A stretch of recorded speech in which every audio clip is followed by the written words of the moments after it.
उत्तराखंड में 14 फरवरी को मतदान होना है। इसी के मद्देनजर बीजेपी संगठन ने 59 विधानसभा सीटों के लिए प्रत्याशियों की पहली लिस्ट जारी कर दी है, जिसमें बॉलीवुड सिंगर जुबिन नौटियाल के पिता रामशरण नौटियाल को चकराता सीट से प्रत्याशी घोषित किया है। हमारे संवाददाता ने बॉलीवुड सिंगर जुबिन नौटियाल से खास बातचीत की। क्या कुछ उनका कहना है, आइए आपको दिखाते हैं।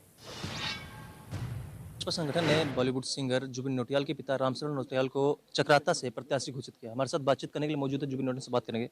सर, एक पहली बार विधानसभा चुनाव के लिए टिकट मिला है, किस तरह देखते हैं, कितना उत्साहित है? देखिए, शुभकामनाएं देना चाहूँगा अपने पिता श्री रामशरण नौटियाल को। उन्होंने बहुत मेहनत की है पूरे क्षेत्र में, और उन्होंने ऐसे ऐसे लोगों तक मदद पहुंचाई ऐसे वक्त पर, जो करते करते उनको खुद कोरोना हो गया, वो खुद बेचारे एडमिट हो गए हॉस्पिटल में, लेकिन जिसे बोलते हैं ना, हिम्मत नहीं छोड़ी।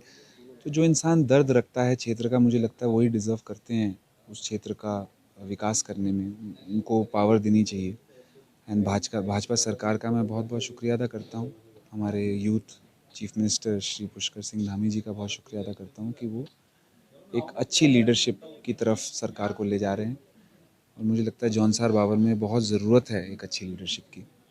बहुत सालों का हिसाब लेना बाकी है कि इतने समय काम हुआ क्यों नहीं कुछ। अब बचपन से ही रहे तो क्या लगता है क्या तमाम काम होने में बाकी है, क्योंकि एक पर्वतीय क्षेत्र, वहाँ की तमाम भौगोलिक परिस्थितियाँ भी अलग रहती हैं, तो वहाँ क्या मुख्य बिंदु और क्या काम होना बाकी है? उतने ही काम होना बाकी है जितना अंतर दशक 1980 से 2021 का है। आप उस क्षेत्र में जाएंगे, चकराता जाएंगे आप, तो आपको ऐसा लगेगा जैसे आप 1980s में आ गए। इतनी प्रॉब्लम्स हैं वहाँ पर। हॉस्पिटल्स नहीं है, हॉस्पिटल्स हैं तो डॉक्टर नहीं है। स्कूल्स नहीं है, स्कूल्स हैं तो टीचर्स नहीं है। पलायन इतना हो चुका है। भाजपा सरकार ने डेफिनेटली, जितना हम लोग अभी गए, हमने देखा सड़कों की स्थिति बहुत अच्छी है पहले से, पर उसके अलावा वहाँ ऐसा कुछ भी हुआ नहीं है। मेडिकल फैसिलिटीज़ में बहुत प्रॉब्लम है, इसमें बहुत प्रॉब्लम है। क्या बोलते हैं, पलायन का एक बहुत बड़ा इशू है, जो माइग्रेशन, रिवर्स माइग्रेशन अभी हुई है कोरोना के कारण, और वहाँ पर फिर भी कोई साधन सारल नहीं है। अभी भी ऐसी बहुत सारी जगह हैं जहाँ पे कम्युनिकेशन के लिए फ़ोन नहीं है, बिजली नहीं है, चूल्हों पे खाना पक रहा है। मुझे लगता है जब पूरे विश्व में विकास हो रहा है तो जौनसार बावर में क्यों नहीं हो रहा है। बस ये सवाल मेरा यूथ से है, और यही हम लोग की विनती भी रहेगी कि इसमें किस तरह से हम लोग बेस्ट से बेस्ट अपना काम अपने क्षेत्र के लिए कर सके। इतना हमारा कर्तव्य बनता है अपने क्षेत्र की तरफ। जौनसर बाबर की जनता से क्या अपील करना चाहेंगे? जौनसार बावर की जनता से सिर्फ इतनी अपील रहेगी कि जो आप आज बीज बोएंगे अगले 1.5 महीने में, इसके लिए आप और आपके आने वाली पीढ़ियाँ 5 साल तक आगे वही काटेगी।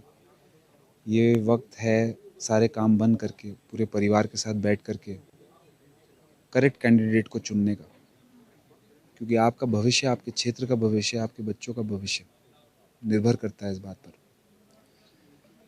मेरे यूथ से अपील है कि यूथ आज इतना सक्षम है कि सरकार गिरा देता है, तो यूथ को अपनी पावर यूज़ करनी है, ज़्यादा से ज़्यादा जागरूकता फैलानी है, और ज़्यादा से ज़्यादा जागरूकता रखनी है कि कौन करेक्ट कैंडिडेट्स हैं और किन के लिए आप वोट कर रहे हैं। ज़्यादा से ज़्यादा जागरूकता फैलानी है कि ज़्यादा से ज़्यादा मतदान हो, और सही लोगों को विजय बना करके अगले 5 साल विकास देखें। एक अंतिम सवाल है कि 14 फरवरी को मतदान होना है, तो ऐसे में पिताजी के साथ कहाँ कहाँ नजर आएंगे? जौनसर बाबर में घूमेंगे, लोगों को जागरूक करेंगे, डोर टू डोर कैंपेनिंग भी होना है। मैं हर उस जगह नज़र आऊँगा जहाँ पर लोगों को जागरूकता की ज़रूरत है। मेरा नारा मेरे पिता के साथ या किसी पार्टी के साथ नहीं है, मेरा नारा है यूथ के साथ। मेरा नारा है इस बात के साथ कि यूथ को आगे आना पड़ेगा, और यूथ को अब कमान अपने हाथ में लेनी पड़ेगी, और सही लोगों को जिताना पड़ेगा। क्योंकि अगले 10 साल अगर हम सही प्रत्याशी चुन के आते हैं तो अगले 10 साल उत्तराखंड का गोल्डन पीरियड है, और हमको ये रिस्पॉन्सिबिलिटी है यूथ की कि हम किस तरह से इस गोल्डन पीरियड को लेकर के आते हैं। Thank you. तो ये थे बॉलीवुड सिंगर जुबिन नौटियाल, जिनका साफ तौर पर कहना कि इनके पिता को चकराता विधानसभा सीट से टिकट मिला है। ऐसे में ये कोशिश करेंगे कि वहाँ के जो युवा हैं उनको काफ़ी उत्साहित किया जाए, प्रोत्साहित किया जाए, ताकि अधिक से अधिक मतदान करें और सही कैंडिडेट चुने। कैमरामैन सौरभ साथ, रोज सोनी, इंडिया न्यूज़, देहरादून। फिलहाल बुलेटिन में बस इतना ही। मुझे दीजिए इजाजत। देश प्रदेश की तमाम बड़ी खबरों के लिए आप देखते रहिए इंडिया न्यूज उत्तर प्रदेश उत्तराखंड।